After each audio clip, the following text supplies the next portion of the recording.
আসসালামু আলাইকুম। আজকে আমরা সমান্তর ধারা থেকে কিছু প্রশ্ন দেখব। তো এখানে আমাদের প্রথম প্রশ্ন হচ্ছে সমান্তর ধারার n-তম পদ নির্ণয়ের সূত্র কোনটি?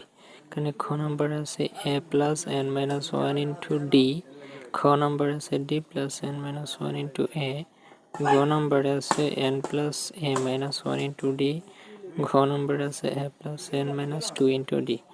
এই চারটা দিকে সঠিক আনসার হচ্ছে এক নম্বর খ number a plus n minus one into d. আমাদের এরপরের প্রশ্ন হচ্ছে সমান্তর ধারার প্রথম পদ প্রকাশ করা হয় কোনটির মাধ্যমে? খ নম্বর এ, খ নম্বর ডি, ঘ নম্বর এস, ঘ নম্বর এ ডি। এই প্রশ্নের উত্তর হচ্ছে সমান্তর ধারার প্রথম পদকে প্রকাশ করা হয় খ নম্বর এ দ্বারা। এরপর 3 নম্বর প্রশ্ন হচ্ছে সমান্তর ধারার সাধারণ অন্তর প্রকাশ করা হয় কোনটির মাধ্যমে?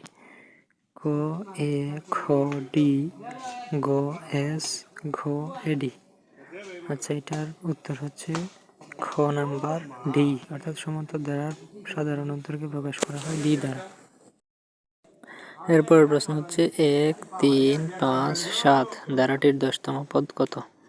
খ 17, খ 19, গ 20, ঘ 21। আমরা প্রথম প্রশ্নে পেয়েছিলাম n-তম পদ সমান সূত্র আছে a plus n minus one into d. এই সূত্র অনুসারে অঙ্ক করলে এটার আনসার হচ্ছে 10তম পদ হয় খ নাম্বার 19। তারপর প্রশ্ন হচ্ছে 1, 3, 5, 7 ধারাটির 100তম পদ কত? খ 201, খ 198, ঘ 200, ঘ 199। আচ্ছা, এই অঙ্কটা আগের অঙ্কটার মতোই এই n-তম পদের সূত্র দ্বারা করতে হবে। n-তম পদের সূত্র ছিল a plus n minus one into D.